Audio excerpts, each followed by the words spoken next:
El plan A era una reforma constitucional que no prosperó porque no tenía digamos, Morena y sus aliados no alcanzaban a la mayoría calificada para hacer una reforma constitucional. Eso sería el plan A.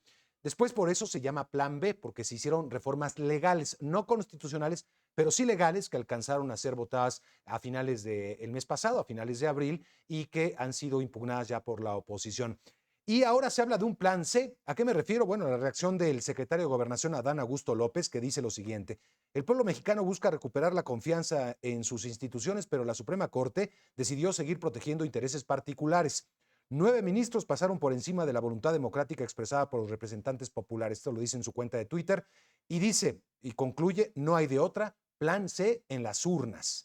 Es decir, ya en una reacción del electorado o convocando al electorado para que reaccione en las urnas, es parte, pues obviamente, de la reacción del gobierno federal a través del secretario de Gobernación. Vamos a hablar de la decisión de la Suprema Corte sobre el controvertido Plan B y las consecuencias que tendría. Le doy la bienvenida a César Astudillo. Él es investigador del Instituto de Investigaciones Jurídicas de la máxima casa de estudios de la UNAM. Gracias por estar con nosotros. Bienvenido. La presidencia sostiene hasta el fin de semana, este fin de semana, en un comunicado, que la Suprema Corte no tiene facultades para intrometerse en el trabajo legislativo. ¿Cuál es tu punto de vista, César? Claramente eso es una mentira abierta. Todo aquel que se aproxime al texto constitucional verá que entre las facultades que tiene la Suprema Corte de Justicia de la Nación es conocer las nuevas leyes que aprueba el Parlamento mexicano, el Congreso de la Unión, y verificar si se siguieron los pasos procedimentales y los pasos sustantivos para declarar que dichas leyes son compatibles, respetan el contenido de la Constitución. Por otro lado, también, porque esto se impugnó en doble vía, tiene la capacidad de ver si los órganos, las instituciones del Estado cumplen con lo que tienen asignado en la Constitución, cumplen con sus competencias sin meterse en competencias que no les corresponden. En este sentido, aquí lo que hoy en día se analizó fue precisamente un par de reformas a dos leyes, como ya nos decían en la introducción, la de comunicación social y la de responsabilidades, y ni siquiera hubo necesidad de entrar al fondo de la cuestión. Simple y sencillamente se quedaron en el procedimiento y me parece que voy a ampliar esto más adelante. Eso fue un gran error de la forma como se procesaron las dos leyes, porque digamos, no dieron ni siquiera oportunidad a que la Suprema Corte entrara al análisis de fondo para ver si estos cambios al concepto de propaganda gubernamental, al concepto de o a la noción de propaganda electoral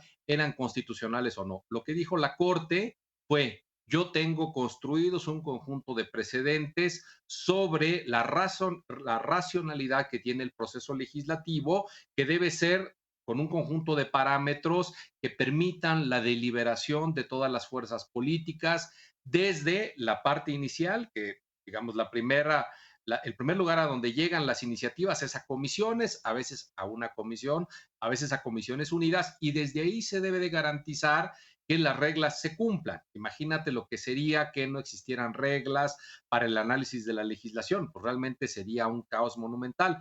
Hay reglas ahí y una vez que esas reglas se cumplen, esas comisiones emiten un dictamen que después se vota en el Pleno y que después permiten que las leyes se voten también en el Pleno a través de una discusión y un posicionamiento de los distintos grupos parlamentarios.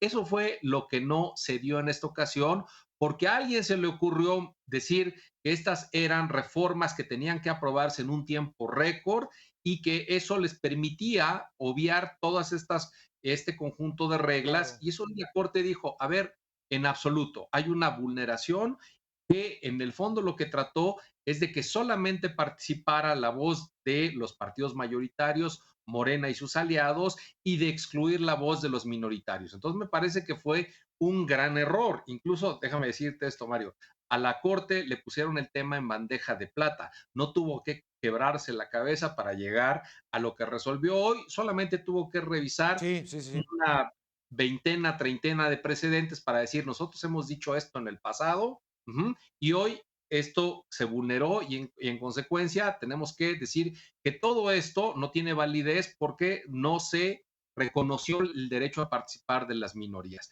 Me parece que fue un Claro. gran Perdón, error, que de haberlo hecho bien, sí. hubieran entrado al fondo del asunto. Sí, perdón, y tuve una pequeña confusión ahorita que estaba tratando de explicar lo del plan A y plan B. El plan B fue aprobado a finales del año pasado, ese es mi error. Lo que fue aprobado la semana pasada es otro paquete de reformas, pero la confusión viene, o mi lapsus, porque básicamente están siendo impugnadas por lo mismo. Es decir, aquellas leyes que fueron Correcto. aprobadas hace un par de semanas, que tienen que ver, por ejemplo, con asuntos como la ley de ciencia y tecnología, nueva ley, que también fue muy Correcto. criticada, tiene básicamente el mismo procedimiento, es decir, no se consultaron, básicamente se ahorraron procedimientos de una manera aparentemente, insisto, irregular, César. Totalmente, Mario. Mira, aquí lo que vemos es que lo que resolvió hoy la Corte va a ser es muy relevante por el hecho mismo de lo que está invalidando, pero también por cómo se proyecta esta resolución en dos momentos hacia futuro. Finalmente viene la parte fuerte, la parte sustantiva del plan B. Ahorita fueron dos leyes que fueron las que se aprobaron en primer lugar, pero vienen las otras cuatro, viene la LEGIPE, que es la ley que regula la organización de las elecciones en este país, viene la ley de partidos políticos, viene la ley orgánica del Poder Judicial de la Federación y viene una nueva ley de medios de impugnación en materia electoral, competencia del Sí, Tribunal Electoral. Esas cuatro vienen enseguida. Lo importante fue que hoy el ministro al quien le correspondió o le está correspondiendo proyectar ese otro paquete ya votó por la inconstitucionalidad de este primer paquete, con lo cual, digamos, es fácil intuir, advertir que lo mismo hará en relación al otro gran paquete, es decir, claro, se vulneraron claro. las formalidades que se piden para este tipo de aprobación y por lo mismo puede, y eso es lo que esperaríamos si la Corte es consecuente con lo que ha dicho hoy, que también declare la inconstitucionalidad de ese otro paquete del plan B.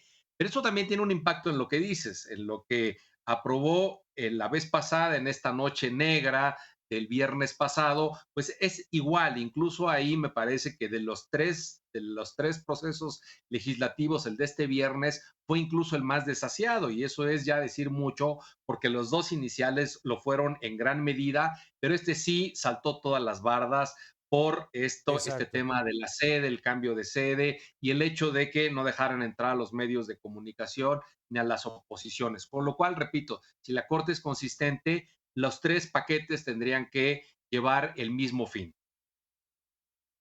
Para ponerla de otra manera, sería muy extraño, sería hasta sorprendente que la Corte resuelva de forma distinta, ¿no? Sería casi increíble. Totalmente. Podría pasar, pero Porque podrías totalmente. sí, es Ahora, que sí, cometieron dime. un error fundamental, ¿sí? Si hubieran querido que la Corte entrara a analizar caso por caso, hubieran respetado las formalidades del proceso, pero digamos, para efectos de cómo se procesan este tipo de cosas en la Corte dice, primero vamos a analizar las violaciones al procedimiento legislativo, porque si hay violaciones graves, se cae todo sin necesidad ya de entrar porque todo está viciado. Claro, En consecuencia, ahí fue un error monumental que habla, uno, del desaseo con el cual se gestiona esto desde la Consejería Jurídica de la Presidencia, pero después también hay que decirlo, Mario, desde las dos cámaras del Congreso y sobre todo un desaseo monumental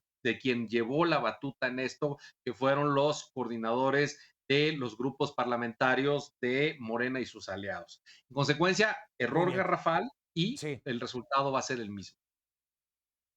César, finalmente, ¿se puede impugnar lo resuelto ya o no, no al lugar, digamos? No, no al lugar. Las decisiones de la Corte son inatacables. Ya no hay ninguna posibilidad nacional aquí adentro del país de poder hacer algo, ¿no? Entonces, es un expediente Bueno, cerrado.